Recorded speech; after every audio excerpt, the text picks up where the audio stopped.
ایک بندے نے آپ نے صرف معاملات نا صرف 93,000 تھوڑی عمرات حالات ہے ٹھیک ہے، لیکن 20-25,000 بھی ایک بندے سے خرچ ہونا پڑا. ہر بندہ بڑا تنگ ہے انتظامیہ تو اس بات سفارش ہے کہ موٹر کار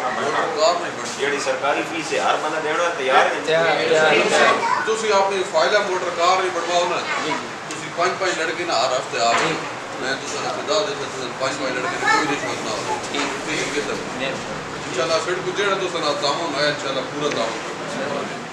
ان مسائل پیش آنے تو کوئی نہیں میڈیا لئی بچڑے نے جی ٹریفک بلاک ہوئی پئی ہو جی کرایہ بدلنے پے جو بات سارا سو پتہ کہ ہر طریقے نہ کمپرومائز اچھے اثرات ہیں تے نیگیٹو بھی اثرات ہونے اسا سارے نے خیال رکھنا اسا تو ایک طبقے سارے ان کے نال انشاءاللہ تو سب سے جتنا تعاون ہو سکے کوآپریٹ ہو سکے پورا کرنا